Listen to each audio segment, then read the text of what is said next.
Buenos días muchachos, un placer saludar a todos mis amigos, mis seguidores, mis mayores y mi público en general. Ayer hice yo un video con respecto a una inquietud que me mandó uno de mis ahijados, de mis jóvenes ahijados de la ciudad de Caracas, Distrito Capital. Ese video yo lo publiqué por YouTube y mi ahijado de El Salvador lo escuchó y él me manda algunas inquietudes que son muy interesantes y las quería compartir con ustedes.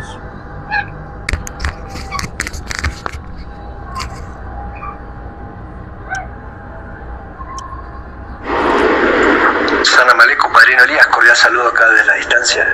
Estaba pensando en relación a este último programa que subiste de la gente que critica las espiritualidades que uno tiene, las cosas que a uno se le han dado,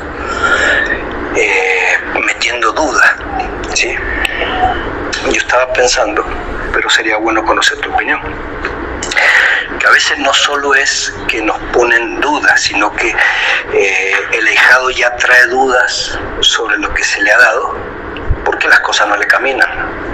Su enfume no trabaja, o sus botones no trabajan, o sus guerreros no trabajan aparentemente como él quisiera. Ahora, como no trabajan, de repente me junto con alguien, me ve las cosas y encima sumémosles que critican lo que yo tengo, entonces ya entran las dudas del ahijado y dice, sí, definitivamente mi hermano debe tener razón porque esto no me camina.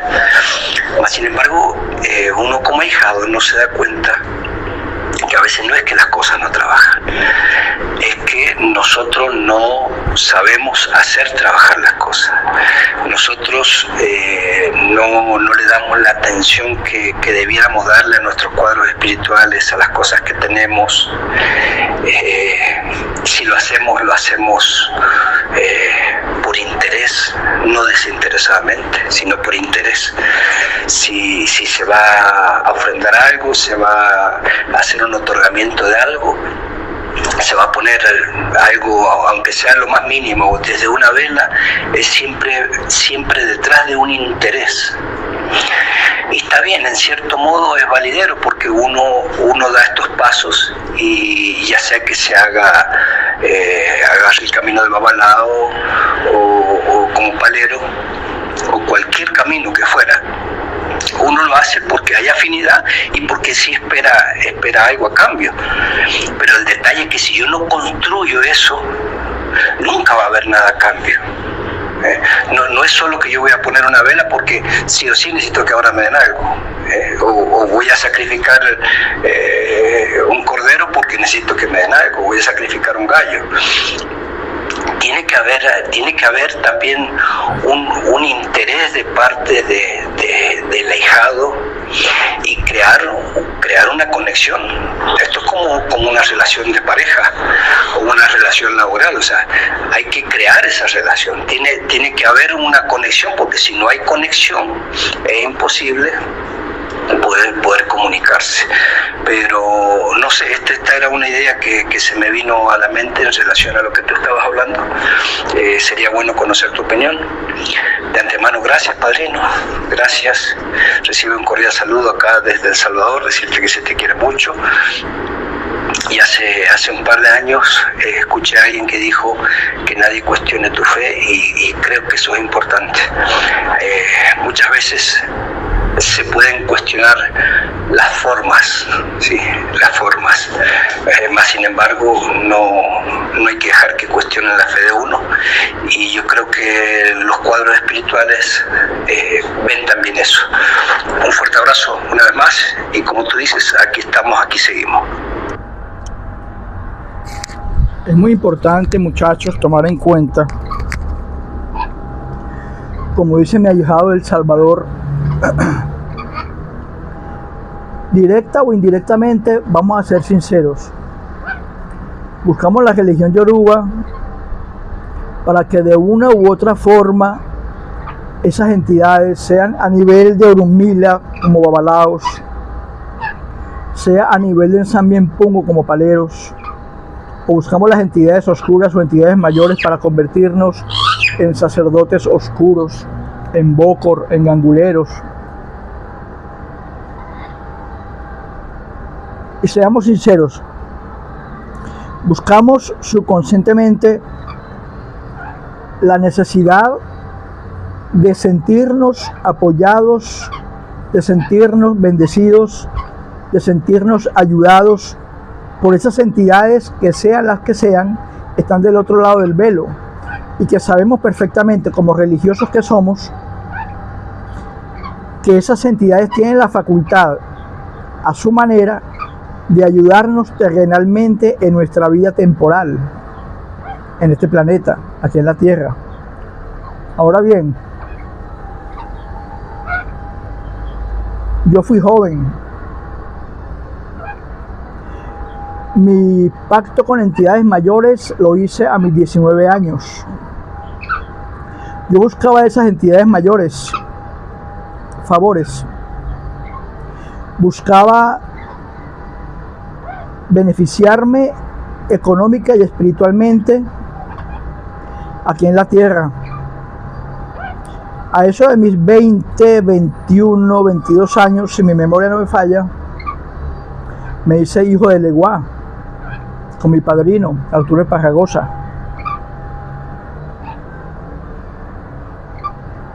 Me acuerdo que él me consultó y me salía signo de que yo tenía camino de muerto. Y me hice 2, 3 años después palero, Tata Siete Rayos, gracias a Edison Carmona Estanga, el hijo mayor de Arturo. Tata Inquisi, Siete Rayos, Sarabanda, Cholendegüe. Y me hice palero. Yo conforme con ser palero, a raíz de que no era el método comúnmente adquirido, se me metió a mí lo que para mis padrinos era una locura, rayarme más de una vez con padrinos diferentes, y yo lo hice 7 veces, buscando consolidar una prenda con la otra, buscando consolidar mi fuerza, un enfume con otro, conocer un poco más aquí y allá las diferentes modalidades de rayamientos, y aquí estoy 63 años después. Ahora bien, cuando yo me hice babalao, cuando yo me hice sacerdote oscuro, cuando yo me hice palero, yo vivía en España. Yo rompí la relación con mis padres a mis 16 años, después de que mi madre me echó de la casa. Y dicho y hecho, ahí está la puerta, si quiere váyase, y me fui. A mis 16 años tuve ángeles de la guarda, vamos a decirlo así, o entidades que me ayudaron, porque yo a mis 16 años ni estaba pactado, ni pensaba ser palero, ni pensaba ser gangulero, ni babalao, ni nada de eso. Tuve a mis 16 años la oportunidad de conocer la iglesia mormona, y esa iglesia me levantó desde mis 16 años, y tengo un fuerte testimonio, y es una congregación a la cual aprecio y respeto mucho, pues estuve en la iglesia mormona desde mis 16 años como hasta los 30 y pico. Ahora bien, yo necesitaba evolucionar económica y financieramente. Yo vivía en un pequeño cuartico alquilado de una residencia en donde el baño era compartido por todos los inquilinos de esa residencia, con mi camita, un pequeño televisor, en una pequeña habitación alquilada de una residencia. Conocí la iglesia mormona y me fui a vivir a la casa de un sacerdote, Álvaro de Jesús Pérez Castañeda, colombiano, que en paz descanse. Estuve casi 11 años en la casa de él, conocí a su esposa, a sus hijos. Era un sacerdote arzobispo, sumo sacerdote de la Iglesia de Jesucristo, una gran persona, un gran caballero. Siempre hubo un gran respeto y me enseñó todo lo que sabe, todo lo que sabía con respecto a la iglesia mormona. Era metafísico, era Rosacruz, era gnóstico, pertenecía a la masonería. O sea, como que fue el hombre clave en dar conmigo a una edad muy joven para empaparme a mí de todas esas ideologías y misterios de la humanidad. Ahora bien, yo buscaba un interés económico, financiero. Gracias a la iglesia mormona, se enamoró de mí la hija de uno de los sumos sacerdotes y estuve yo casi 9 años trabajando en anatomía patológica, abriendo los cuerpos, haciendo las disecciones para presentar los órganos al forense, abriendo cadáveres. Conocí la muerte de cerquita. Me encantó ese trabajo y todavía me encantaría llevarlo a cabo. Me llamaban el carnicero, porque yo era el encargado de abrir los cuerpos, trepanarlos, diseccionarlos. Un maravilloso trabajo. Nunca olvidaré esos años de experiencia en donde conocí la muerte de cerca. Ganaba bien, por cada cadáver, me acuerdo que en ese entonces me daban a mí casi 60.000 bolívares por cada cuerpo que llegaba muerto a la morgue, o en anatomía patológica o en medicatura forense. Por yo arreglar ese muerto, diseccionar ese cadáver y presentar los órganos al forense, yo ganaba bien. Y aquí en Venezuela siempre llegaban que 2, 3, 4 cadáveres por día a la morgue. Yo tenía un sueldo relativamente cómodo para lo joven que era, diseccionando cadáveres y asistiendo a los médicos forenses en sus autopsias. Ahora bien, yo quería más.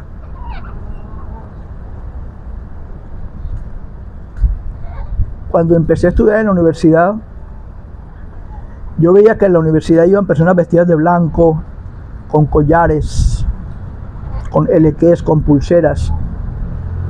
Me llamaba la atención esas personas que vestían de blanco, llamaban santeros y yaguós.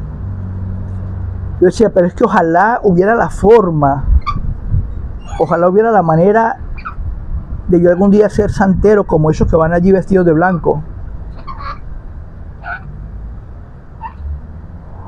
Y por azar del destino, conocí yo por internet a uno de mis padrinos, Eric Ochun, hijo de Ochun, de Barquisimeto, Estado Lara. Y me presentó con otros babalaos y fui adquiriendo conocimiento en la religión yoruba. Conocí a Arturo, conocí a Edison, conocí a Oyo Moloku, conocí a varios personajes muy interesantes de la religión yoruba. Me empecé a interesar, me dieron mis jimaguas, mis guerreros, mano de olula, mis sotanes, mis obi, mis echú, me hacía rogaciones de cabeza, baños, limpiezas.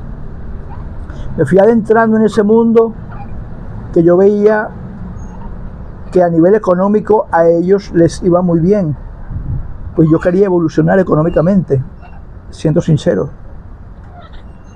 Después uno de ellos me dice, si a usted le llama la religión, ¿por qué no lo consultamos ante Dilogun, ante Orunmila, con caracoles, a ver cuál es tu ángel de cabecera? Puede ser Ochun, puede ser Yemayá, Yansa, el Eguá. Me consultaron cuando Arturo me dice, tú estás destinado, según lo marcan los Dilogun, a ser hijo del Eguá. Es una ceremonia muy cara.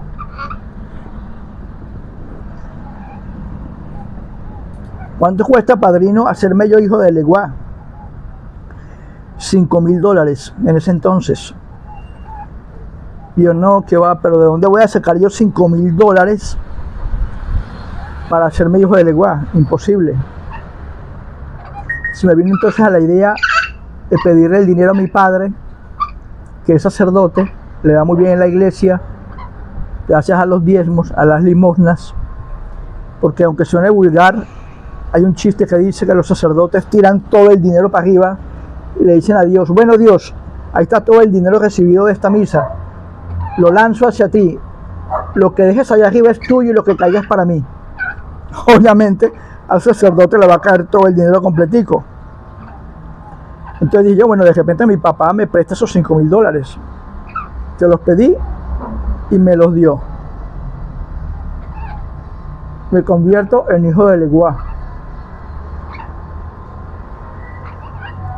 Yo tenía en el fondo, subconscientemente, la necesidad de salir adelante financieramente. Si a ese babalao le va bien, porque a mí me va a ir mal, dije yo. Me hice hijo de Legua. Después, gracias al hijo mayor de Arturo, Edison Carmones Tanga, me hice Tata Siete Rayos, Cholendegüe, Sarabanda, Ujufinda. Fui rayándome varias veces y me asignaban un nombre distinto. Fui adquiriendo mis prendas, mis gangas, mis enfumbes. Fui empapándome en este mundo del palo mayombe. Conocí a amigos muy interesantes que son bocor, a ganguleros, haitianos. Conocí cómo se fabricaba el polvo zombie. Conocí cómo se manejaban los kinikini, cómo se le daban vida a los muertos, a muñecos inertes, cómo se hacía la magia negra, la magia vudú, cómo se lanzaban maldades, cómo se mataban personas, cómo se sanaban personas, cómo se bendecían personas y se maldecían, cómo se podían lograr que un niño en el vientre de su madre fuera ahorcado por su cordón umbilical y saliera muerto, cómo se podría lograr que a un niño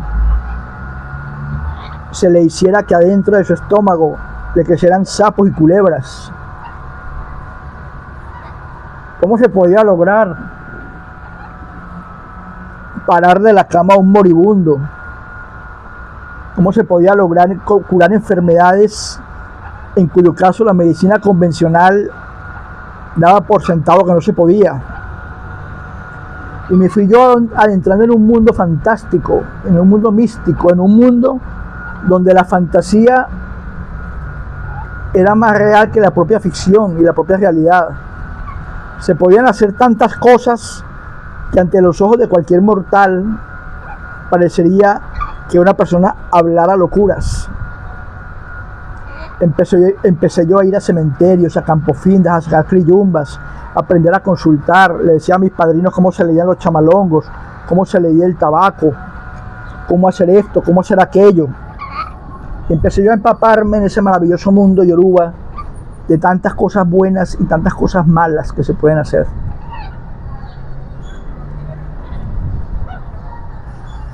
Fui adquiriendo experiencia y fui adquiriendo conocimiento, y esos conocimientos y esa experiencia me fueron presentando clientes en toda la bolita del mundo.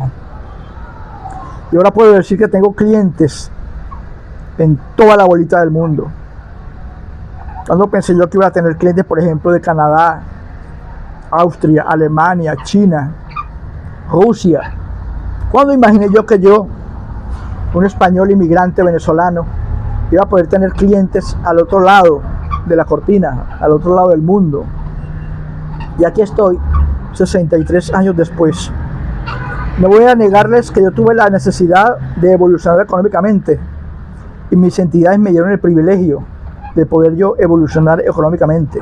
Salí de ese cuarto del cual yo vivía alquilado en una residencia, porque yo dije, yo tengo que trabajar para mí mismo, no sirvo para trabajar para nadie, no me gusta que me den órdenes, no me gusta cumplirle horario a nadie, me levanto a la hora que me dé la gana, me quiero acostar a la hora que me dé la gana y quiero manejar mi propio dinero, porque no pienso ser un caudillo que trabaje para alguien, en donde se me vaya mi vida trabajando por un sueldo infeliz, yo me desgaste y no poder hacer mi sueño de tener mi casa propia, de tener mi trabajo, de tener las cosas que me gustan, pero ser yo mi propio jefe, porque no me gustaba y nunca me ha gustado trabajar para nadie.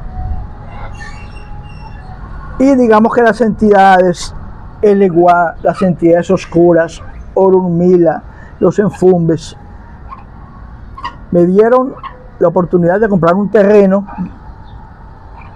considerablemente grande, donde yo construí la casa donde estoy ahora, aquí en Punto Fijo, Estado Falcón. Ahora bien,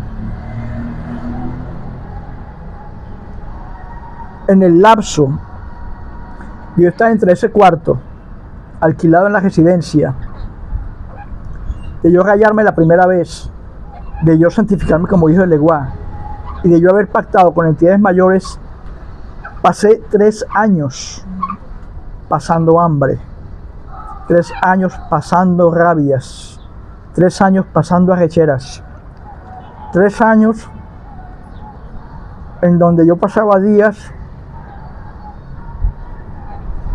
en donde mi almuerzo era simplemente una arepa con mantequilla o un plato de arroz con huevo frito acompañado con papelón con limón. Yo era muy flaco, muy delgado, a veces pasaba días sin comer, pero eran 3 años donde yo ya estaba rayado, 3 años donde yo era hijo de Leguá, 3 años donde yo había pactado con entidades mayores. Y esos 3 años se me hicieron largos y eternos. Yo no veía un solo centavo. Dinero que ganaba en mi trabajo de anatomía patológica abriendo cadáveres se me iba como salía agua. Apenas lograba pagar servicios y pagar mi habitación. Y medio me alcanzaba para comer. Pero yo ya estaba rayado. Yo ya era hijo de Leguá. Ajá. Y cada vez estoy peor. 1 año, año y medio, 2 años, 3 años. Y yo no le veía el queso a la tostada. Yo dije para mí, acabo de botar $5,000 a la basura. Me hice hijo de Leguá y estoy de mal en peor. Me rayé, me acuerdo que en ese tiempo mi ceremonia de rayamiento salió en $500. Me rayé, mi primer enfumbe, mi primer muerto, me rayé por segunda vez, mi segundo enfumbe, mi segundo muerto, y yo no le veía el queso a la tostada. Yo seguía trabajando en anatomía patológica y el dinero se me iba como sal y agua. Empecé yo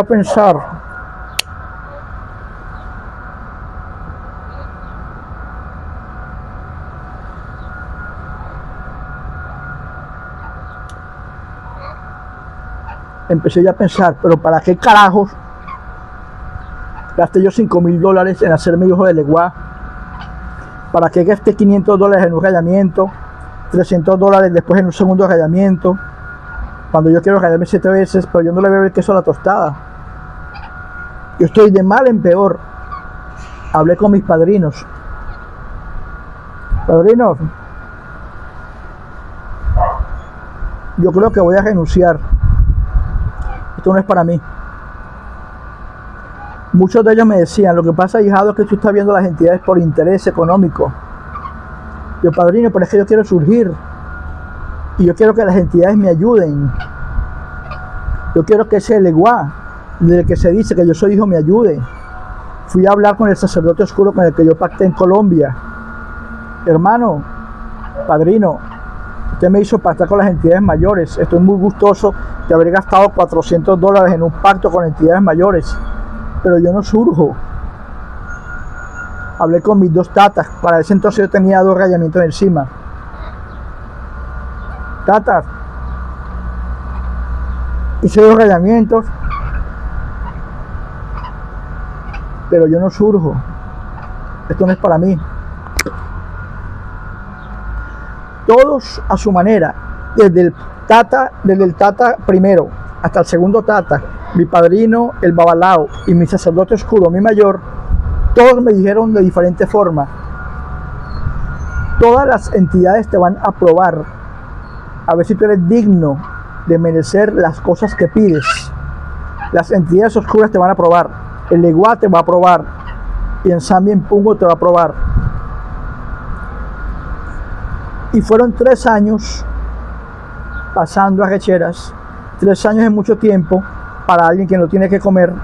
3 años es mucho tiempo para un jovencito que vive en un cuarto alquilado. 3 años es mucho tiempo donde a veces pasaba días enteros sin que llevarme al estómago. Entonces empezó mi mentalidad a cambiar. Yo dije, bueno, si esas entidades me están poniendo a mí a prueba, pues la pelea es peleando. Voy a echarle pichón. Empecé yo a dejar de comer por comprarle la velita a Leguá. Empecé yo a dejar de comer para comprarle las guayabas a Leguá. empecé yo a dejar de comer por buscar un gallo o un chivo pequeño para mis enfumbes o para mis entidades oscuras. Yo dejaba de comer para poder comprarle una cerveza, porque no eran botellas de licor, eran cervecitas de las baratas, una cerveza a mis entidades y hacerlas como ofrenda. Yo dejaba de comer por comprarle una bolsa de arroz a mis entidades o una bolsa de granos, pues mis padrinos me decían que los granos hacían que a uno le abundara el dinero. Yo le echaba lentejas, le echaba caraota, le echaba arroz, maíz amarillo. Y yo dejaba de comer por atender a esas entidades.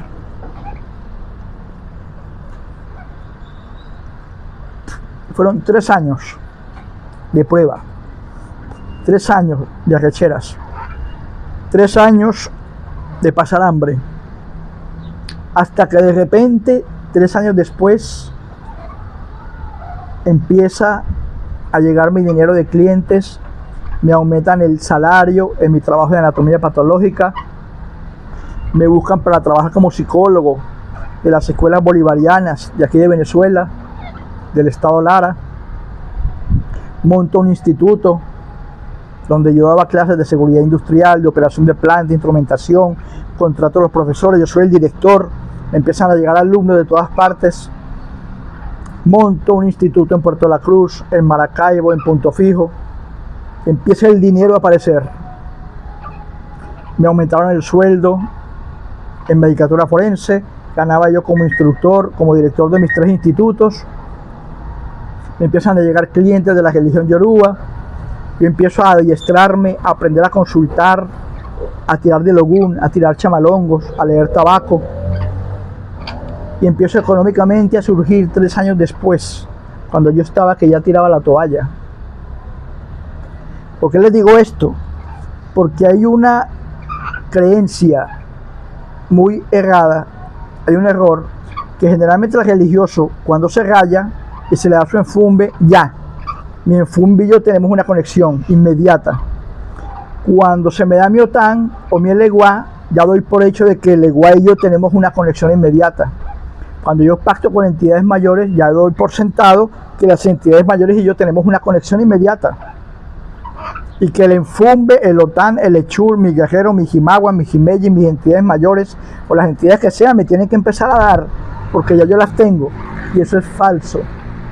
Las entidades pondrán a prueba a todo iniciado, en el ámbito que sea, como babalao, como palero, como boco, como angulero, como sacerdote oscuro, pondrán a prueba al iniciado, no por semanas ni por meses, sino por años, si es necesario, como lo hicieron conmigo.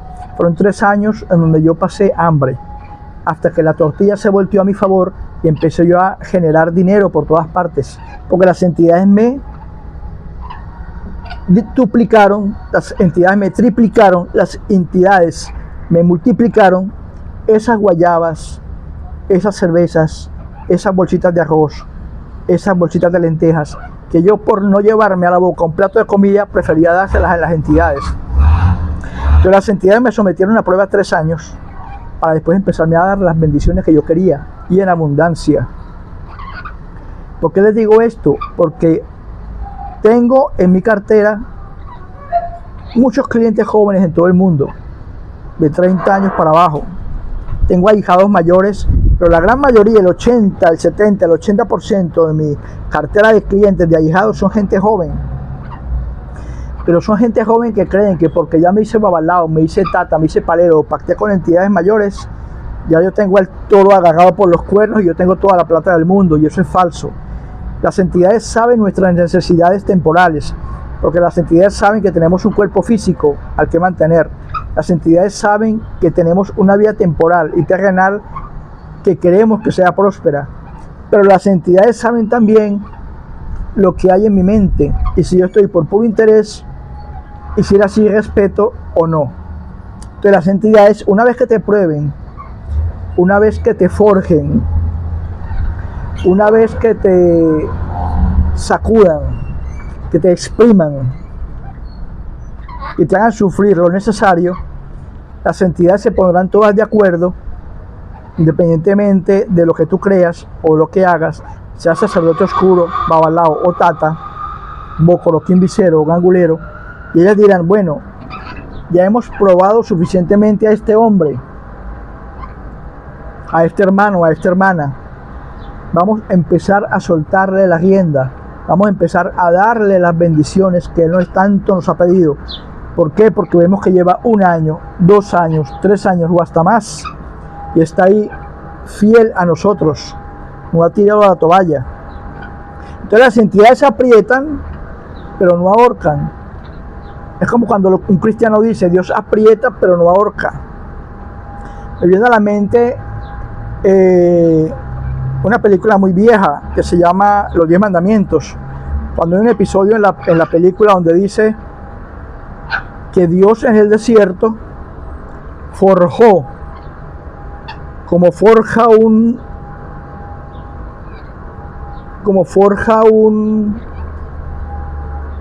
me olvidé la palabra, forjó en el desierto a Moisés, como cuando forja una persona que trabaja la arcilla, su jarra, forja lo que está haciendo hasta que quede bien fundido por el desierto, por el horno del alfarero. La palabra alfarero es como el alfarero forja la obra que hace bajo el calor del horno hasta sacar del horno la vasija totalmente forjada como el alfarero. Entonces, así como Dios forjó a Moisés en el calor del desierto como un alfarero, los enfumbes forjan al palero, custodiado por Ensamble Pungo. Las entidades mayores forjan al que impactó con la mano de las entidades mayores. El babalao es forjado por Orunmila, de mano de Suotán, de Suechú, de Sueleguá, de Yansa, de Obatalá, de Babalú Ayé, de Yemayá, en fin. Somos forjados en el horno del sufrimiento, somos forjados en el horno de la desesperación, de la sangre, del hambre. Somos forjados en el horno hasta que las entidades se aseguren de que tenemos la fe fuerte, tenemos el cimiento, las bases lo suficientemente fuertes como para no dejarlos tambalear de los vientos y de los huracanes. Entonces, cuando las entidades se dan cuenta de que hemos sufrido lo suficiente, empiezan a darnos bendiciones. Pero ¿qué pasa? Somos jóvenes, como dice mi compañero del Salvador, dudamos, tal vez lo que se me entregó esté mal hecho, tal vez esté bien hecho, empiezan las críticas, yo tengo mis dudas, muchos entramos a la religión por interés económico, muchos entramos por devoción espiritual, pero independientemente sea que nuestra entrada sea por interés económico, las entidades saben que somos seres mortales que queremos que nuestros días aquí en la tierra sean más felices. Queremos proveernos de las cosas materiales para que nuestra existencia sea más cómoda. Las entidades lo saben. Pero las entidades también saben que ellas merecen respeto, dedicación, fe y confianza y mucha entrega. Entonces, una cosa va a la mano de la otra. Entonces, las entidades forjarán, como en el horno forja el alfarero, a ese recipiente que se está formando en el calor del horno, de la desesperación, del hambre. Entonces, no importa que haya duda, no importa que hayan cuestionamientos, no importa que de repente mi método sea distinto al tuyo, pero independientemente mi método sea distinto al tuyo, tú tienes tu fe, yo tengo la mía.